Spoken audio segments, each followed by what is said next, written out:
What's going on? So I got to ask the question: is Justin Verlander a top 15 pitcher of all time? If you looked at his stats, nine-time All-Star, two-time World Series champion, AL, CS MVP, almost 3,500 strikeouts, over 3,500 strikeouts by the time you can read this.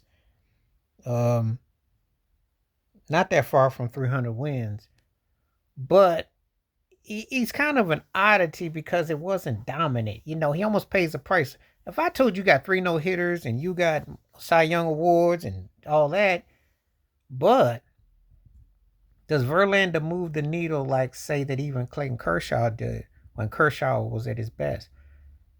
Do you look at him like you do Roger Clemens, Pedro Martinez, Bob Gibson? You see, when I start naming certain names, and that's the thing, it's a tricky proposition. I'd say over the last 15 years you can make a case 10, but when we talk about all time, there were guys that just were more, and I didn't even mention Clemens, there were guys that were more dominant, you know, Pedro, guys that you can say by one name.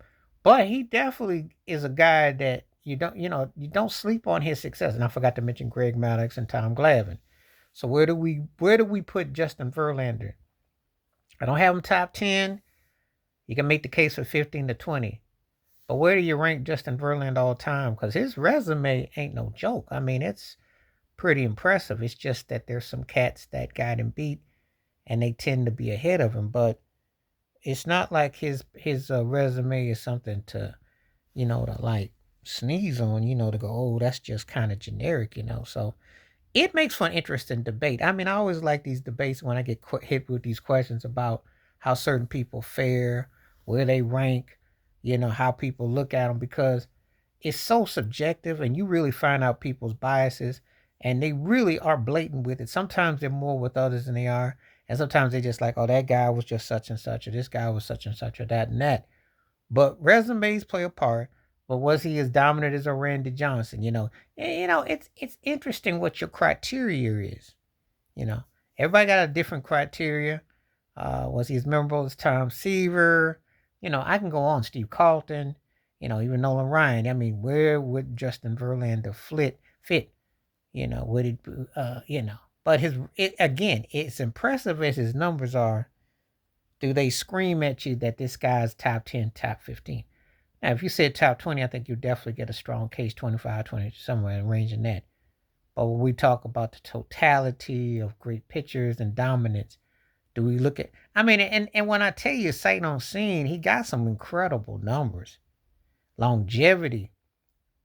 But then when we start to debate how we look at it, people have different criteria. They like people that they remember for consistency, for dominance.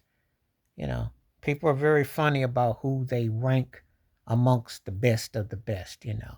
So, it's one of those things that you got to kind of put in perspective. You watch the game, you see the game, you see it unfolds, and then it kind of so basically the question is Justin Verlander a top 15 pitcher ever? I'm not going to say top 10, but I'll say 15 because 15 is a debatable topic. So does he rank as one of the 15 greatest pitchers ever, or is he more closer to 20? And I'll be very curious as to what you got to say when you do the research on him with the MVPs, with the Cy Youngs, with the AL MVP, with the two World Series chips, All Stars, his impact. Please like, subscribe, welcome thoughts, comments, and I do respond. Thank you. Wash your hands, keep your mind clear, watch out for another. Share if you like. Stay safe, stay blessed, stay woke, stay free. I'm at one time. Peace.